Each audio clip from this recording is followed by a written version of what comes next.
It's so stupid, it's positively brilliant. The Brilliant Reports podcast.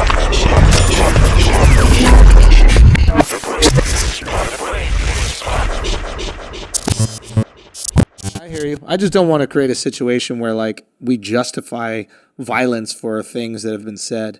No, Schultz. We've had this conversation before. You can't have it both ways because you just don't know. But by the way, that is what makes. Yeah, you can. That's the idea about free speech is you can have it both ways. No, you what makes. You have the freedom to speak back to me in any way you want, and I have the freedom to speak to you in any way we want, and then we just combat ourselves like that. That's the idea of it. And then once you start silencing free speech and you start taking away certain parts of that speech, I mean, now that's a very I don't want to take away. I don't want to take away parts of free speech. All I'm simply saying is, when you are a free speaker, you can't say what you're going to get back from that. You can say what you want. Yeah, but what if I said what you hope to receive back? What if it don't work like that? What if I said this though? What if I just gave you an example? Like, all right, you can be openly homosexual and you can walk down the street and be openly homosexual, but you can't predict how that makes people feel, and they might come up to you and they might do some wild shit because you're walking around openly homosexual. Like, that might be true, but it doesn't make it right. And that's why people are fighting against oppression all the time. And that's why they have hate crime laws to try to make sure things like that don't happen. And it's the reverse of what I'm saying. But if a motherfucker is able to get on social media and say whatever the fuck they want to say, they would watch themselves if they knew there was consequences to their actions. The reason it's not that many hate, I'm not saying it is a lot of hate crimes, but the reason it's not a whole lot more hate crimes, because niggas know that there will be consequences and repercussions, and they're going to be held accountable for those hate crimes. Right. That's all I'm saying. I guess what I would say is like freedom of speech is what allows you to present the idea that these things are even a hate crime. Like if you back in the day said, hey, we shouldn't beat up gay people, there'd be a lot of people who go, man, shut the fuck up. What are you talking about? Right? But the fact that someone's allowed to say that means it. Freedom of speech is fine, but not freedom to lie. Yeah. And that's why you have defamation and slander laws. Yeah. You don't have the freedom to lie. Yeah, that's true. I think social media, that's going to be the name of the podcast, Freedom to Lie. I think social media and all of these platforms give people the illusion that you have the freedom to lie. That's what you know what? That's what we're fucking up at. We kept calling it free speech. It's the freedom of speech, I guess, has morphed into this. Okay, I got you. Nasty form of a virus called freedom to lie. So look, and here's the thing.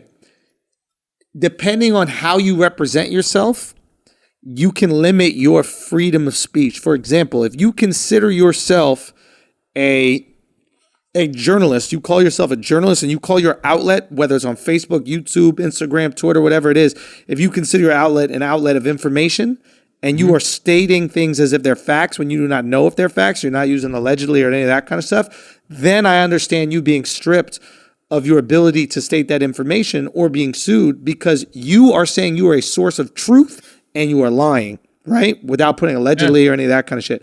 If you're a comedian, if you're a radio host, if you're an entertainer, you can say things that are not true because you are coming from a place of entertainment, not from a place of, hey, this is 100% nuanced and true, researched and true. I don't know if that's true either, though. I don't know. I don't know. I don't know about the comedians because comedians, most of the time, they say that they are truth tellers, right? And there's like every good joke comes from something that's true.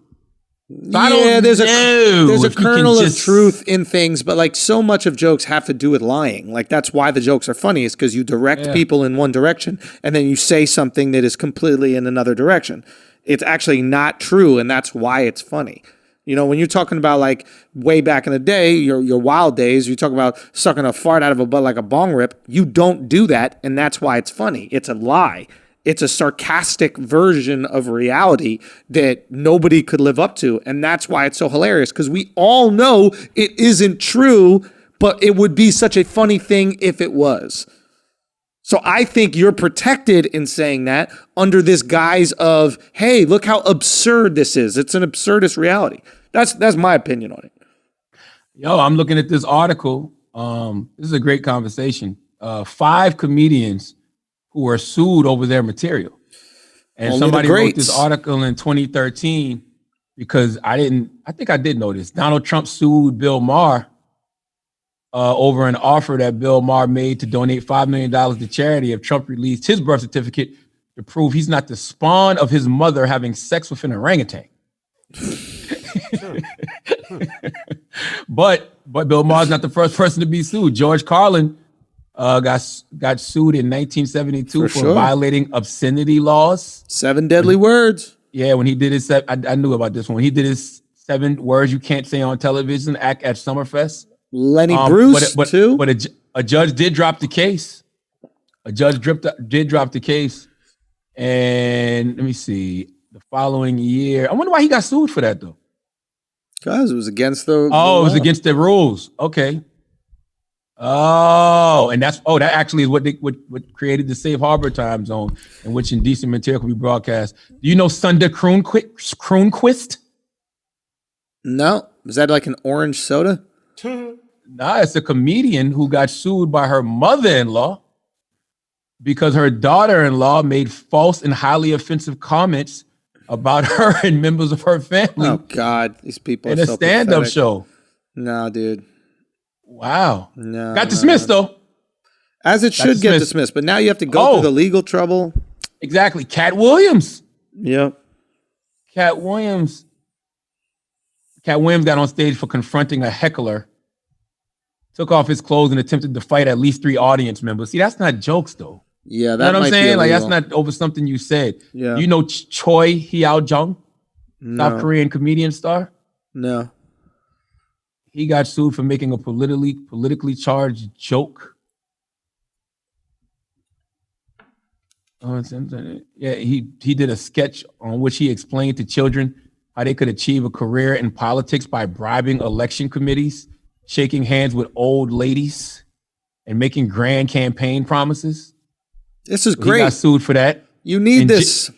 And Jay Leno regularly picks on politicians, but a joke landed him and his network in court when he ridiculed former presidential hopeful Mitt Romney. Wow. Yeah, The that's suit was brought on by a shit. resident in California. The segment in question includes a clip from the entertainment news show The Insider, which featured footage of Romney's house. The problem with the Insider clip that the Tonight Show aired was that instead of featuring one of Romney's summer homes, it was a picture of a Sikh holy golden temple in India. Mm-hmm. And so the California man sued Leno and NBC on behalf of himself and this community organization. Wow. I don't see it. That's not words, though. You know what I'm saying? Right. I guess. I don't know. All I'm Anyway. simply saying is I want everybody to be able to, it's got to be consequences to the shit that comes out of your mouth. Because in real life, it is. Mm-hmm. It just is. You can't do what you do on stage in the street, Andrew. Yeah. Sure. Yeah. That's it. Yeah.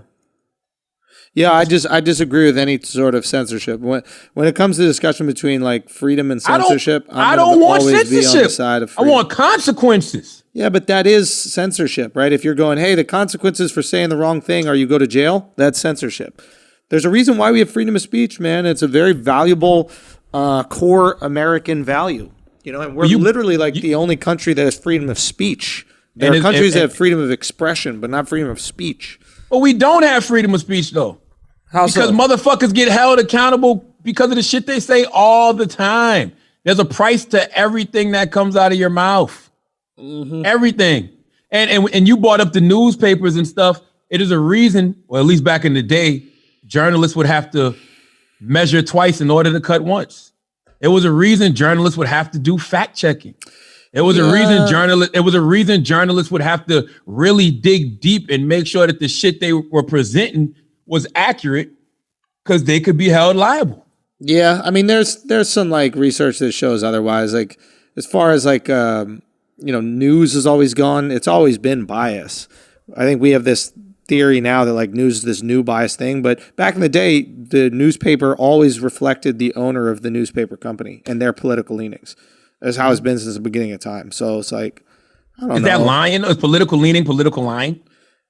No, it's not lying, but like it's your truths, right? Like, so both the Democratic Party and the Republican Party will say different things about affirmative action and whether it works or it doesn't work, right? And they'll both find facts that like fit their agenda, and they both can be true within the context of what they're saying, but they could be considered lies within a greater context, you know? Mm-hmm. Like Democrats will go, well, like Republicans will be like, look, Democrats, all these like cities that Democrats run are fucked up and they don't know how to run a city and they're running them to the ground. And then, you know, Democrats will be like, well, the reason why these cities are poor is because there are, you know, blah, blah, blah environments. They'll find a different reason for why they're poor. Well, you know, it's funny. It's even interesting with that. You can't sit here and Chris can speak to this more than me. We can't sit here and act like Donald Trump hasn't sued the fuck out of different outlets. Donald Trump has sued the New York Times, the Washington Post, and CNN for defamation. You know what I'm saying? And he has the money to do it. That's what I mean. So we can't sit here and act like that shit doesn't happen. Yeah. You know, like motherfuckers got to be held accountable. How many lawsuits has Trump put out there, Chris? Do you know? Probably. I don't know in the U.S. I mean, I think what you're kind of like calling for in a way is the system they have in England, where there's a lot of free speech. But in England, you know, the libel laws are very serious, and you can get sued and you will lose fairly easily. So there's still satire. I mean, you know, you look at something like Monty Python. I mean, England has an incredibly rich history of satire, but in terms of personal accusations from one person to another, you get sued quick in England. And that really does kind of maybe impact people's decision, but on a political level, and I think this is the key, you can make fun of members of parliament. You can make fun of people in power. And I think that's critical. You don't ever want to find yourself in a society where politicians are off limits for jokes or criticism or a combination of both. But also, Chris, wouldn't you say that like the tabloids in England are some of the most critical and potentially, yeah, and they spend a lot of time in court. I mean, you know, like you can even look at like the situation with the royal family. Like they're constantly talking about affairs and this, that, and the other thing.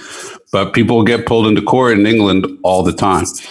I think another thing that happens there, and I'm not entirely certain, but this is what like limits the amount of like litigation, is if you lose, you have to pay the fees of the other person. Mm-hmm. And I love that system because now you're going into a lawsuit concerned.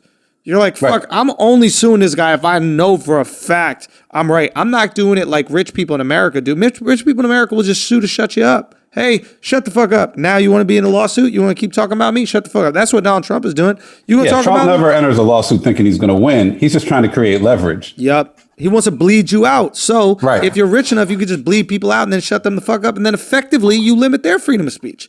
Schulz, you're right. And, you know, that's the crazy part even now. You know, I remember back in the day when they used to talk about tabloids, right? And the reason that people would never really sue the tabloids is because you would go to a lawyer and the lawyer would say, look, man, it'll cost hundreds of thousands of dollars and it'll drag on for years. And, when you're a public figure, you know, the standard of liable is high, so it makes the case difficult to win, and you got to prove actual malice, and you got to prove that the tabloid was really negligent and they was really putting this in there just to hurt you, and they had to know that the item was false, so they just displayed a reckless disregard for the truth. So yeah, it is tough, but I think that's that just goes back to what I was saying earlier, like. Sometimes it is a reckless disregard for the truth. Sometimes you don't know what's true and you don't know what's true. But if there's a reckless disregard for the truth, I think you should be held accountable. Yo, dude, I agree with you. And I wholeheartedly agree. Like, nobody should be able to, I don't want to say nobody should be able to, but I don't want anybody lying on my name. I don't want people lying on your name. I don't want them putting things out there that are like easily digestible to like bring me, you, or any of our friends or anyone in general down. I think that's fucked up. I wish there was a perfect system to figure it out. I don't know what that is, man. I truly don't know what it is.